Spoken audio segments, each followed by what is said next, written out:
Good afternoon, Delio. Coming to you another video. I want to thank you for participating in this concept. I'm doing videos every day, answering questions that you ask right here. So shout out to the subscribers who've been subscribing to the channel and all that good stuff.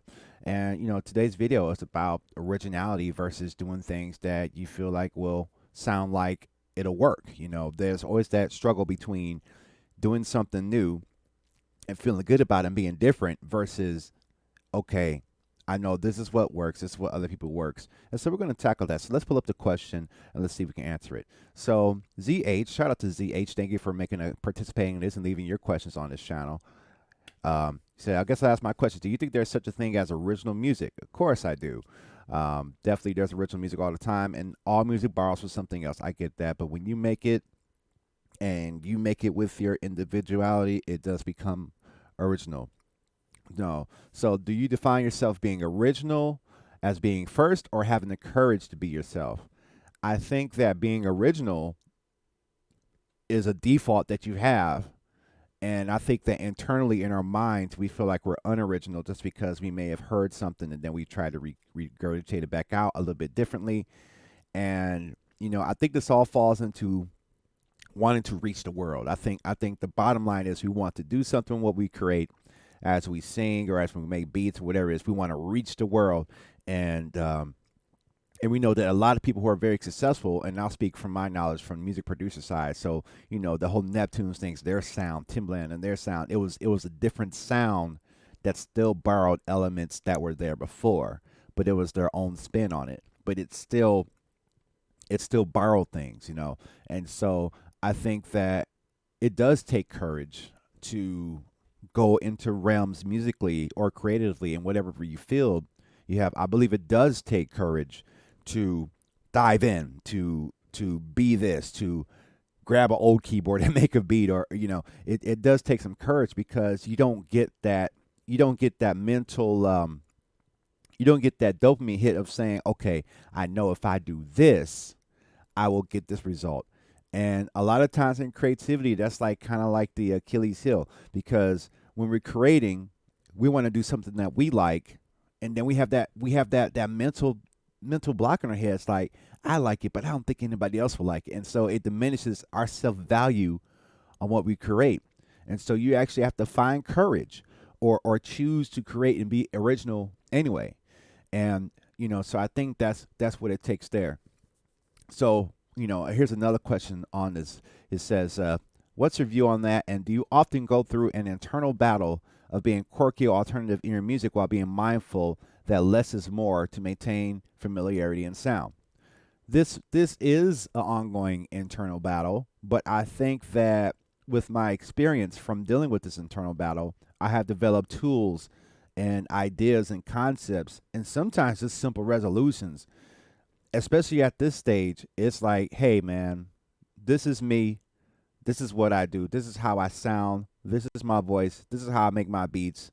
I like to do this with my tracks. No, it doesn't sound like, this is it. And I think it takes time and experience to get to that point, because coming up is, I remember when I was making tracks sometimes as a kid and I never really quite understood this. But I remember, or as a teenager, I would make beats and then wonder if a girl I liked would like the beat or something like that, or a friend of mine would say, "Oh, this would hit," or I would think about those things sometimes, and in those times, sometimes it can hamper my creation because I'm like, "Ah, this doesn't work, this ain't," and then you don't follow through with what you were making up. You don't follow through with what you're making up, and so what happens is, it sort of kills your creative flow because you're constantly thinking of other people. So, and I understand that, especially in a world where you want professional placements and you want to connect with people and you want to do something that makes it, go further than where you're at. You do have to sort of play the game sometimes. You do have to sort of play it like, all right, I'm going to make some stuff that sounds like what people like, that the market would answer to, and I get that.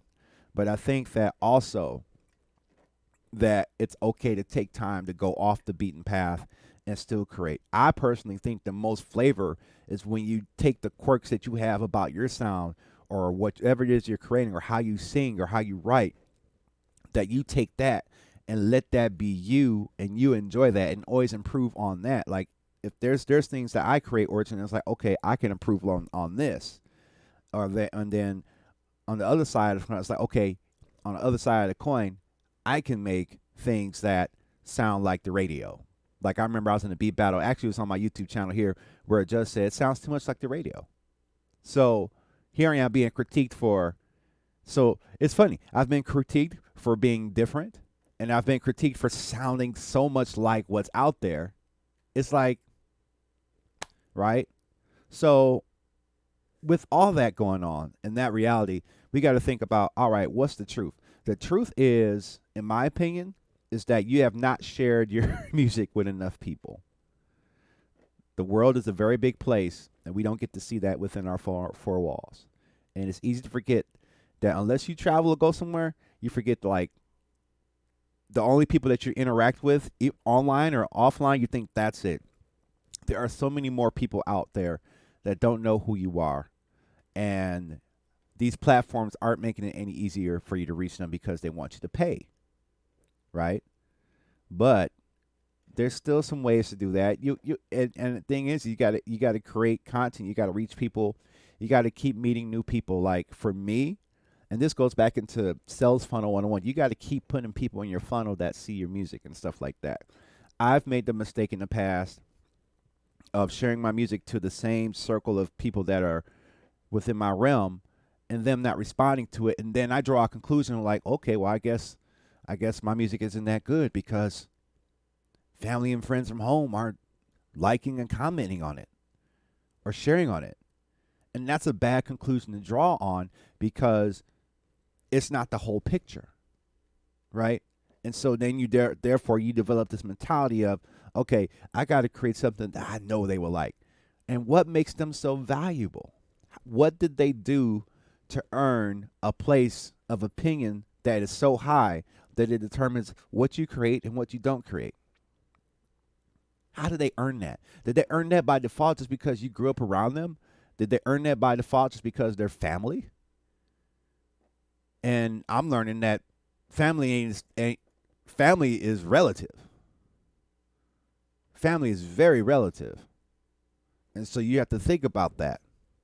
Because if you keep focusing on the opinions of others in your creativity and trying to, and like I said, I get that it's important to create and make stuff that sounds familiar to people. I get that. I do that.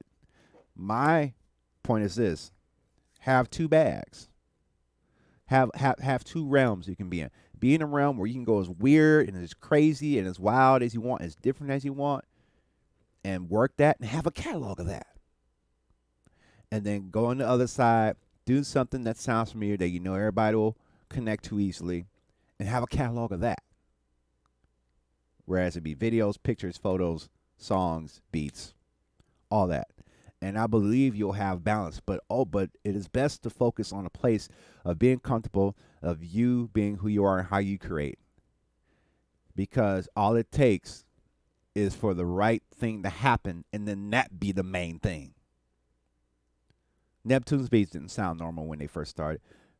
Pharrell and Chad and the gang, Timbaland, Dr. Dre, that stuff was different, but it wasn't normal until it became normal.